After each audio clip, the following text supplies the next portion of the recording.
So I'll tell you how exactly this FOMO thing works with two live examples, one from the past and one that just happened today.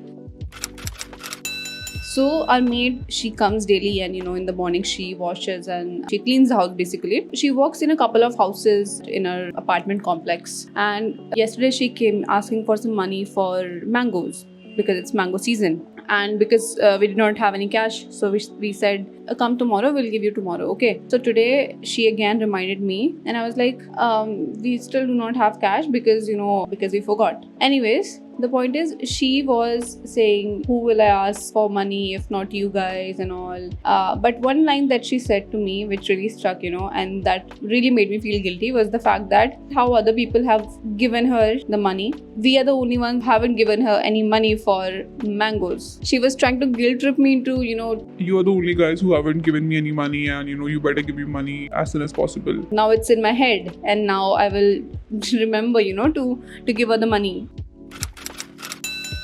The other example, which happened to me when I was in hostel a couple of years ago, there was this one time, there was this kid who came to our hostel and he was handing us this paper, okay? We, took some money out, we were like feeling bad and all, and we wanted to, the story was good actually. I just took out 20, 30, 50 rupees, which was a lot of money for a student, in that year. And my friend also did the same and all. And he left, okay? In the evening, we really went out and, talked to a few people. So this does not usually happen in the hostel. So automatically, we discussed. And because I saw a lot of my seniors gave like 100, 500, and I was feeling sort of guilty of only giving him 50 rupees. Then I cross-checked it with my seniors and they said, no, but we only gave him 10 rupees, 40 rupees or 50 rupees. The guy what he was doing, I don't know who taught him. He was just adding 10 in front of every money he was receiving.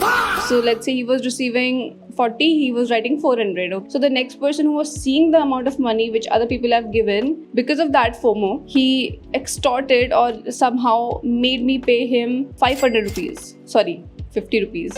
So the other person or my juniors must have paid that guy some handsome amount, 100 or something, because they were having the fear of missing out, to not pay him less than the money that he was being paid. I don't know, like every once in a while I go back to this moment and I really think, who taught him, what was going on in his head, and like how these basic things work, and how we try to outsmart people and get what we want from them. This is how I think FOMO works, and there are like lots of examples in our real life where we do things that we wouldn't normally do. Like FOMO is real, FOMO is also a bad thing sometimes, because it you end up doing more than what you could afford, more than what you would want, but for the other party the same FOMO works in favor of them. So yeah, worth something noticing.